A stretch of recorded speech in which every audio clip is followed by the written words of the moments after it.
Let's get ready to rumble!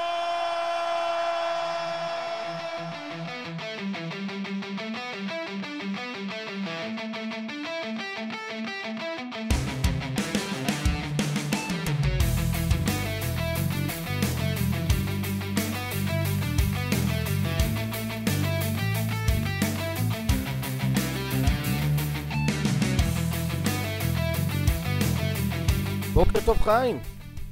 בוקר טוב יואב. סוף סוף נפגשים לעוד פרק, נכון? הרבה זמן לא נפגשנו, בהחלט. התגעגעתי. נכון. גם אני, ועכשיו בשביל הפרק הזה אתה רוצה לצאת בהצהרה לכל עם ישראל, נכון? בהחלט כן. יאללה. Vibe Programming is here to stay. אז כרגיל אתה טועה. Vibe Programming לא, AI Assisted Programming זה כן. ועל זה אנחנו נדבר הפעם. Vibe Programming, כן, לא, בעד, נגד. אני נגד. מי היה מאמין? כן. אז בוא ספר לי, מה הגילויים שלך בתחום?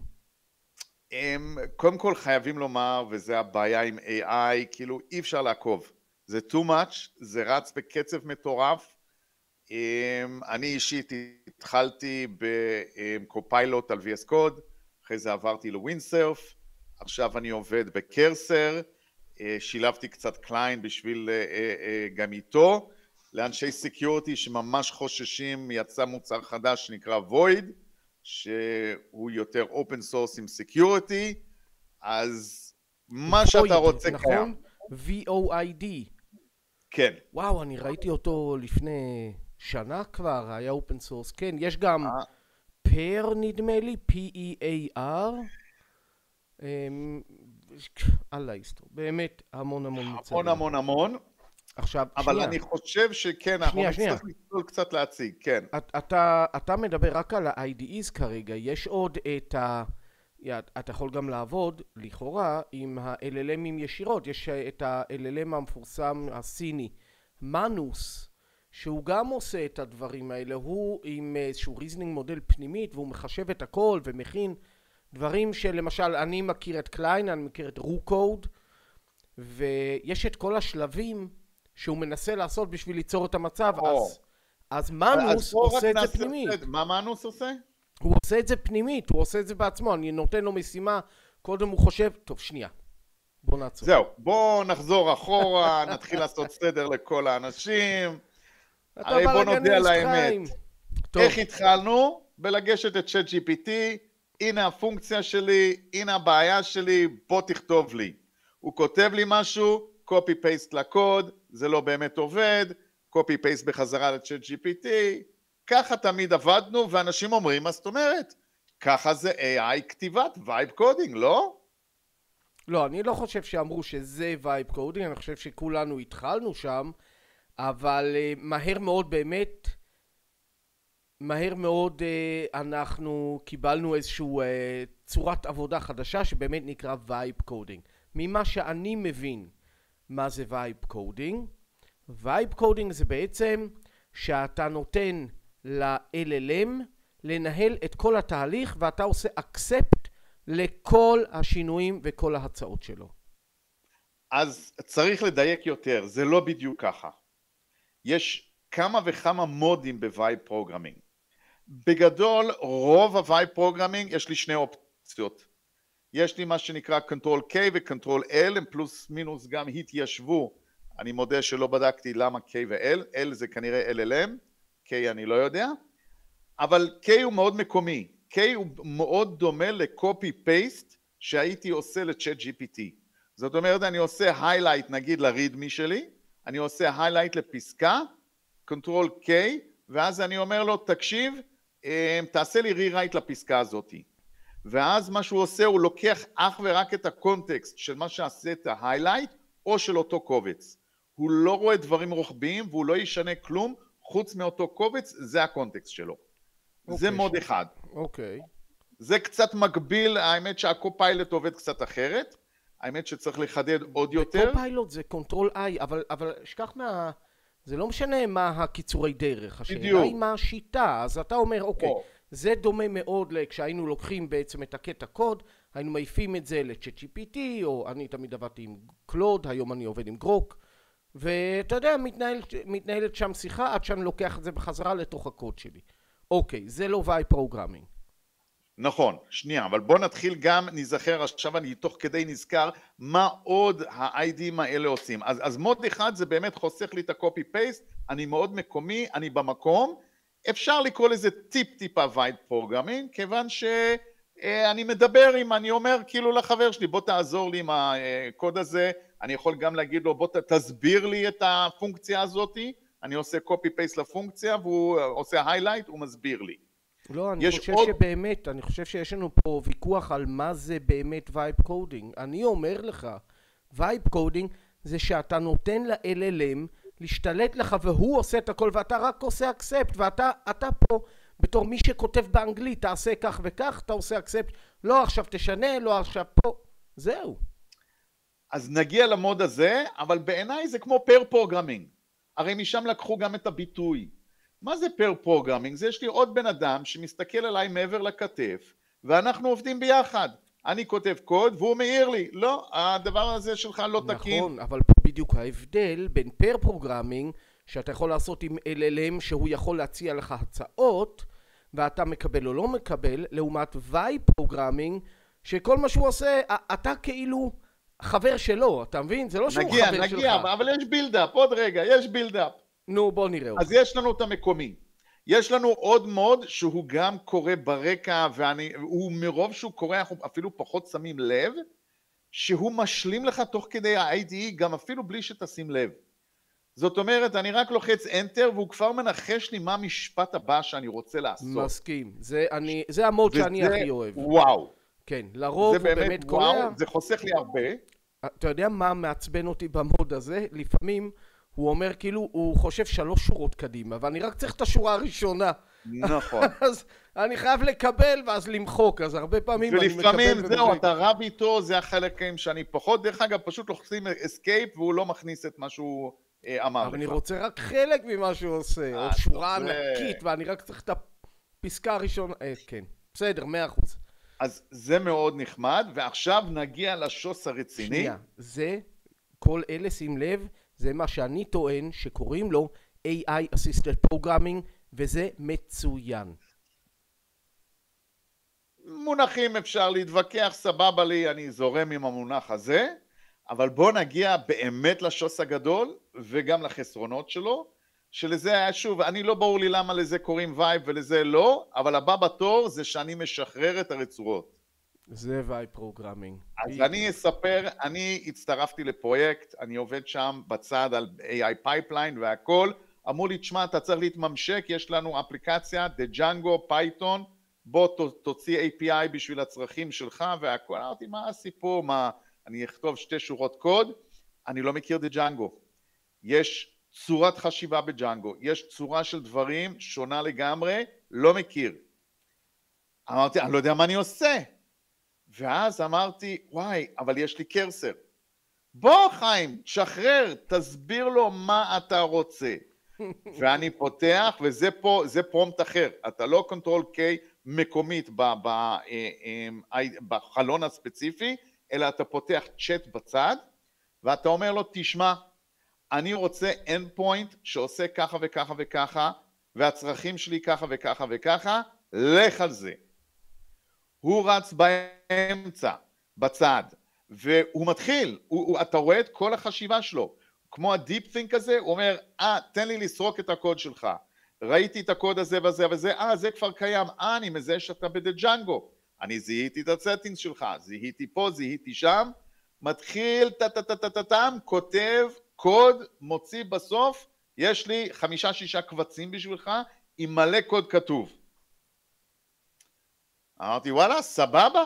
קודם כל, עכשיו אני עושה לא קוד ריוויו, ואני מתחיל להבין וללמוד, שזה יפה. מה שאמרתי לך, זה לא שהוא חבר שלך, אתה פתאום חבר שלו. דרך אגב, זה קצת יותר גרוע, כי מי שהולך לזה לעומק, בעצם כל מה שאתה תעשה עכשיו זה קוד ריוויו בחיים שלך. נכון. שזה בין העבודות הכי קשות שיש. כן, אבל זה סיפור אחר, עוד שנייה נגיע גם לזה. אבל, תשמע, זה היה וואו. זה כמובן לא עבד out of the box. הופה, מילת המפתח.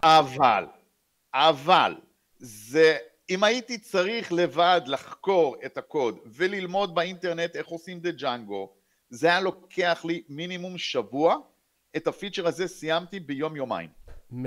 אני איתך, אתה צודק. אבל, מוקלט, שאתה... מה? מוקלט. אני טוען, אמנם על החלק האחרון באמת יש לנו ויכוח קטן, אני טוען שכל זה הוא AI Assisted Programming, ואני אסביר. אני גם כן, אני רציתי בשביל הכיף ליצור איזשהו אפליקציית מובייל. עכשיו אני לפני 15 שנה, תכנתתי במובייל עם המסכים הקטנים על פלאפונים ישנים, לא הסמארטפונים. היה לי שם משחק ועם המקשים וכאלה, ולמדתי את הכל מאפס, איך לעשות את זה. וזה עבד מצוין, תחבר לשרת חיצוני והכל. עכשיו, אין לי מושג מהדבר הזה. אוקיי, מצוין. למי אני פונה? אמרתי, אני אפנה למאנוס. מאנוס זה LLM סיני, שהוא באמת יש לו דרכי פעולה, והוא יודע ללמוד, ויש לו את כל הריזנינג מודל פנימית, ואת כל כמו אייג'נטים פנימיים. אז אני אומר לו, כתבתי פסקה מאוד יפה ונרחבת. דבר ראשון, מה הוא עושה? הוא מוציא מהפסקה הזאת את כל הדברים שהוא צריך לעשות, וברידמי, במרקדאון פייל, הוא כותב את כל השלבים שהוא צריך לעבור. ואז הוא מתחיל, אוקיי, אני בונה עכשיו פרויקט לאנדרואיד סטודיו, אני יודע שזה קיים. ואז הוא חוזר ומשנה את אותו to-do list שהוא יצר במרקדאון, ועושה שם צ'ק. ואז הוא ממשיך הלאה, וכל הזמן תהליך מדהים. לקח לו 10 דקות לעשות את כל העבודה הזאת. אני לוקח את הדבר הזה, אמרתי לו, תעשה לי זיפ, בשביל שאני אעשה אימפורט לאנדרואיד סטודיו, לוקח את הדבר הזה פנימה. עכשיו, נכון, אני לא חיברתי את ה-IDE שלי לתוך למאנוס, בסדר. לוקח את זה, אימפורט והכל, לא עובד. אני מתחיל בסאגה של הוויכוחים שלי מול, וכל מה שהוא משנה ועושה, אני מקבל as is, וזה הסיפור של וייב קודינג. אני לא מבין מה הוא עושה. אני לא מכיר את הקבצים, לא נכנסתי לזה. מה שהוא אומר לעשות, אני לוקח. לא עבד. דרך אגב, אתה יודע מי הצליח בסוף כן לגרום לי לאיזשהו משהו שהוא יחסית עובד? קלוד. גרוק גם לא הצליח של X, אבל קלוד הצליח.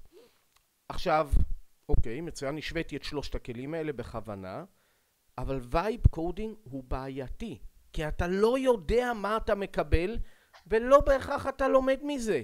עכשיו, ההבדלים בין ה-LLMים היה הבדלי שמיים וארץ, מבחינת כמות קבצים, מבחינת איזה קבצים. גרוק בכלל רצה לכתוב את זה בהתחלה בריאקט נייטיב, עד שעצרתי אותו ואמרתי לו, לא, אני רוצה את זה לאנדרואיד סטודיו, אני רוצה את זה בקוטלין. בקיצור, מה שאני אומר זה ככה, במקום שאתה הופך להיות חבר שלו, אתה צריך ליצור את המצב שהוא חבר שלך, ורק ככה אתה בעצם תהיה מפתח יותר טוב. אז שנייה, לא, אבל הווייב פרוגרמינג, מי שלוקח אותו לקצה, ואני לא שם עדיין, לוקח אותו לעוד שלבים, ואתה כבר לא מפתח רגיל. זאת אומרת, גם מה יצא, גם גוגל וגם ChatGPT יצאו עכשיו עם עוד מוצר. גוגל יצאו עם ג'ולס, ChatGPT יצאו עם קודקס, ומה השוס שלהם שם? עוד רמה, אני לא עושה צ'ק-אוט בכלל לקוד למחשב שלי. אני הולך לתוך האפליקציה, אני אומר להם, אני רוצה שתעשה לי ככה וככה וככה, או שהוא מייצר לי ריפו חדש בגיטהאב, או שהוא עושה לי צ'ק-אוט לריפו, למחשב שרץ אצלו, עושה את כל הפעולה אצלו, ומביא לי תוצאה. וואו, אוקיי. עכשיו, מה זה גורם? זה בעצם, זה מזכיר לי לפני 10 שנים, שעשו אאוטסורסינג. היינו עושים במולדובה, בהודו, בכל מיני מקומות. עכשיו, בינינו, כמו שאתה תיארת, גרוק כותב לי ככה, הקלוד כותב לי ככה, זה היה אותו סיפור עם מולדובה וההודים. נכון. הוא כותב ככה ווואי, שלא נדע מה הם כתבו. אבל מה אמרו אנשי הפרודקט? מה אכפת לי? זה עובד? זה רץ? אני יכול למכור? בוא נמשיך הלאה. יפה, אבל פה בדיוק העניין. אתה יודע טוב מאוד, כמוני, שלאורך זמן אתה לא תגיע לשום מקום, ואז יגיע שלב שהפרודקט יושב לך פה ונושף לך באורך ואומר למה? כמה זמן כבר לוקח להוסיף את הפיצ'ר הזה? ואז אתה מתחיל להסביר לו, תשמע, זה איזשהו חבורה של 50 סינים שכל אחד כתב 10 קבצים ואף אחד לא יודע איך הם מקושרים, לך תוסיף איזשהו נקודה איפשהו. אז זה בדיוק העניין, ובדיוק בגלל זה אני אומר וייב קודינג הוא אפילו מסוכן. ברמה הזאת הוא מסוכן. נכון שהפרודקט אוהבים את זה בהתחלה. יש ויז'ן, אני לא יודע אם נגיע, ואני לא יודע אם אני רוצה שנגיע, אבל הוויז'ן הוא באמת, אתה תפסיק לפתח. יהיה איש פרודקט מול אותו ג'ולס, מול אותו קודקס, הוא לא רואה קוד, לא מעניין אותו קוד. דרך אגב, בייס 44 זה אותו סיפור בדיוק. אתה אומר לו מה הדרישות מוצר, והוא מייצר לך את המוצר. לא טוב, אתה פותח לצורך העניין ג'ירה, משימות, והוא יעשה צ'ק אאוט למשימה, ייקח אותה, יבצע אותה ויעשה. אני מזכיר לך, איך קראו לזה? behavioral testing. שיש לי את מה אני צריך זה, ו-acceptance test, מה אני מצפה שהוא יעשה ואיך הוא יעבוד. תחשוב שאת זה אני מעביר למודל, והוא צריך לענות על הקריטריון הזה. הוא כותב את הקוד מה שבא לו, לא מעניין אותי, אבל הוא צריך לעמוד ב-acceptance test. עמד, סבבה. זוכר איזושהי שפה ישנה, ששם דיברו כשהשפה יצאה, לא אגיד את שמה בכוונה, לפני הרבה שנים. ועדיין יש חברות כאלה ואחרות שיש שם את השפה הזאת, אבל המנטרה של השפה הזאת הייתה שאפילו מנהלת משרד או סקרטרי תוכל לכתוב קוד, כי זה כתוב ביאני אינגליש, סוג של ג'יבריש אינגליש, משהו כזה, ניצוצות, וזה אומר פשוט תרגם את זה לעברית, יכולת לכתוב קוד בעברית. כן, בדיוק. והיו כל מיני ניסיונות כאלה. עכשיו, ודאי, אני עושה פה הגבלה שהיא קצת רחוקה, אבל עדיין, נכון, ה-LLMים הם חכמים, הם מצוינים והכל. אבל מקרה מאוד מאוד פשוט שהיה לי, ואני שמעתי על מלא מקרים כאלה. נכון, אני משתמש ב-RuCode, ויש דרך לעשות סטאפ ל-RuCode ולקליין בחינם, ב-VS Code, עם Copilot, ואני מחבר את זה לקלוד, והכל בחינם, מצוין. לא מאמין בחינם. מה? לא מאמין בחינם. אני מאוד מאמין בקלוד, ואם יש לי RuCode מחובר לקלוד, אני כבר... קלוד זה לא חינם. בסטאפ שלי הוא בחינם, אני לא משלם אגורה. או שקיבלת מודל ישן, או שאתה לא משתמש קלוד 3.7. תגמר לך טוקנים. אני לא בדקתי כמות הטוקנים. אני גמרתי את הטוקנים בשני בקשות. אז תקשיב מה קרה לי. הייתה לי איזשהו בעיה. והיה באמת איזשהו קוד בייס לא קטן, אבל לא מפלצתי. ואמרתי לו בוא תוסיף לי כך וכך וכך. הוא התחיל לעשות, יצא משהו, פלט זבל. אמר אוי, ואני הייתי על accept all, הייתי במוד של וייב קודינג. accept all, אז אומר אוי, יש פה איזה בעיה, טוב נתחיל מחדש. זה פלט את אותו שטות. 4, 5, 6 פעמים אני הצלחתי לעצור אותו, והוא חיסל משהו כמו 60% מהטוקנים שלו שאני יכול ביום. בסדר גמור. מה בסדר? בוא נשנה את הקונספט. אני משלם רק אם התוצאה עוברת וטובה. אם הוא נותן לי זבל ואני עושה ריג'קט, לא משנה שקל. זה המודל שצריך לעשות. זה מודל מאוד מעניין. כמובן שאין לך את כל ה-processing power בשביל לעשות את זה, וכמובן שיהיה מישהו... לא, זה מה שאני מצפה מקלוד. כן, אני משלם לך רק שזה עובר. כן, ויהיה סטארט-אפ שיעתיק את מה שהוא פלט. כן, זה חשבתי תוך כדי. כן, יפה מאוד, אחלה סטארט-אפ. בכל מקרה, אני אומר כזה דבר, שוב, AI Assisted Programming מצוין. כשאתה חבר שלו, וייב קודינג גרוע מבחינת כמויות קוד, ואנחנו כבר ראינו סטטיסטיקות, כמויות קוד שנשפכים ואף אחד לא מבין ואף אחד לא יודע. תחשוב שהמודלים יצטרכו להיות עוד יותר חכמים ועוד יותר יצירתיים ועם עוד יותר טוקנים בשביל להבין את השטויות שהם בעצמם כתבו, נכון? ואיפה עכשיו? איפה תגדל מפתחים? מפתחים. לא וייב קודרס, שאלה אנשים שיודעים אנגלית, נכון? שאחר כך יטפלו בכל הדבר הזה. בואו ספר. תשמע, אני שמעתי ביטוי, אני לא זוכר באיזה ספר, זה חבל, כי אני אוהב לצטט את האנשים, לתת להם את הקרדיט בשמם, אבל אני חושב שזה היה דאגלס מרי, כתב את זה בספר שלו, בלי קשר לטכנולוגיה, הוא אמר בשינויים גדולים שקורים בעולם, בדרך כלל אנחנו נותנים מה שנקרא overestimate בטווח הקצר, ו-underestimate בטווח הארוך. זאת אומרת, אם ניקח את זה לזה שלנו, בהחלט היום אומרים ה-AI זה וואו, זה לא כזה וואו. זה מדהים, אבל זה לא עד כדי כך מהפכני כמו שאומרים. מצד שני, לטווח ארוך, אני כן צופה שיהיה פה דברים של וואו, באמת שיהיו הרבה אפליקציות שלא תכתוב שורה של קוד. אתה איתו תבנה את האפליקציה, ויהיה לך אותו והוא ירוץ והוא יהיה סבבה. תלוי בגודל האפליקציה, מה הסביבה של האפליקציה, אבל יהיה פה נתח שוק של אפליקציות שאתה לא כותב. מסכים איתך 100%, וזה באמת עלייה וקוץ בה. קודם כל מה שאמרת, המשפט של באמת מתאים לדאגלס מרי להגיד את זה, מתאים גם לגרטנר הייפ סייקל, נכון? שבהתחלה כולם מתלהבים ואומרים וואו זה הדבר הבא, אין יותר טוב מזה, ואז כולם מנסים הכל וכולם נכשלים, ולאט לאט מתחילים להבין איפה כן ואיפה לא, plateau of realization, אני זוכר איך קוראים לדבר הזה. בכל מקרה, נכון,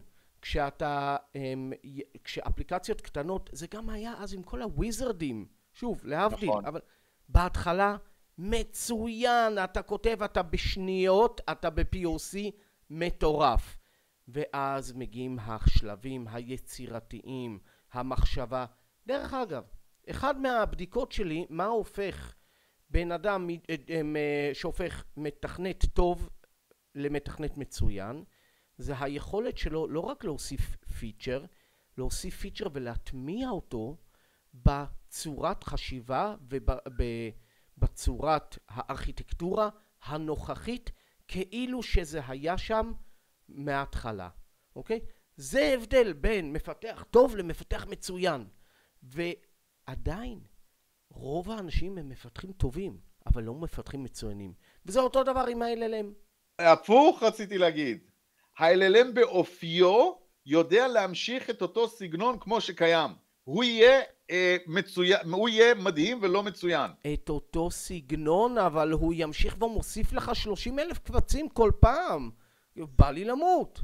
תשמע, אני לא יודע איך הייתי עושה בלעדיו, שלא נדבר על טסטים. למרות שיש לי הרבה מה לבקר בטסטים, אני לא כותב יותר טסטים. לא כותב. 100%. זה לא שלפני כן כתבת טסטים, בוא נודה בזה חי. לא. אני הייתי מאוד בעד טסט פרסט. אתה היית עוד מ-TDD, נכון? אתה אלה מה-TDD. נכון, אני מאוד מאמין בו, מאוד. כן. איזה שטויות, TDD is dead, לא שמעת? עכשיו הוא באמת ימות עם הווייב פרוגרמינג, אבל אני חושב שזו גישה באמת נכונה לחיים, אבל לצערי לא משתמשים בה, אבל אני באמת לא כותב טסטים יותר. אני כותב קוד, הקוד עובד, אני בא ל-LLM ואני אומר לו, תייצר לי את הטסטים. חיים, אתה, שוב, אני חוזר ואומר, אתה לא עשית וייב קודינג, אתה עשית AI Assisted Programming, שזה מצוין, ואני בעד, ואני מסכים.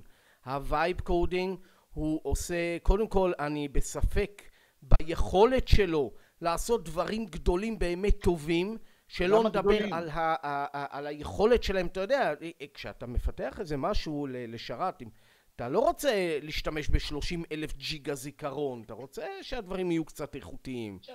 אני אומר לך, הווייב קודינג הזה ייצור פה מפלצות שאחר כך למי יקראו לתקן את המצב לך, אתה תמשיך את הבלגן, זה אני אצטרך לנהל את זה. הנה אני אביא דוגמה שגם לצערי מאוד התאכזבתי ואני יודע להסביר למה, אבל יש לי שעון של גארמין ואני רוצה לכתוב לו אפליקציה של יהדות, עליות, שקיעה, זריחה, כל מיני דברים, לכאורה יחסית קל, כתבתי דברים כאלה בעבר באנדרואיד והכל, וואלה, אני צריך ללמוד שפה חדשה, סביבה חדשה, הכל, וזו אפליקציה לא מאוד מסובכת בסופו של יום. תן לי וייב פרוגרמינג, שאני אומר לו מה אני רוצה, ותוך חצי שעה יש לי אפליקציה רצה ועובדת. זה לא נראה לי בשמיים קשה, הבעיה היא, וזה חלק מהבעיה בווייב פרוגרמינג, ככל שאתה מתעסק בדברים יותר נישיתאיים, הוא פחות עובד טוב, כי יש לו פחות מקורות מידע. כן, אני רואה את זה עם וכמות הדאטאבייס. הקוד דוגמאות על גרמין קטנה, אז הוא פשוט לא מצליח לעשות את זה אפילו. כן, טוב חיים, בוא נסכם. אני אומר, וייב קודינג לא טוב, AI Assisted Programming, לקחת את זה לקצה, אבל שהוא יהיה חבר שלך, לא אתה חבר שלו. מה אתה אומר? אני אומר שאנחנו לא מבינים לאיפה זה הולך, זה הולך מאוד רחוק, ובוא נקפוץ עוד קצת, בוא נעשה וייב פסיקה, לא צריך את הרב, הוא יפסוק בשבילי, פוליטיקאים, תחשוב שאני יכול להחליף פוליטיקאים, אני לא צריך את הבן אדם, אני אגיד מה אני רוצה ב-AI שלי, שהוא יעשה את הכל בשבילי בפוליטיקה, והוא ינהל לי את המדינה. זה רעיון לא רע. טוב חיים, יאללה, המשך יום טוב. יום טוב.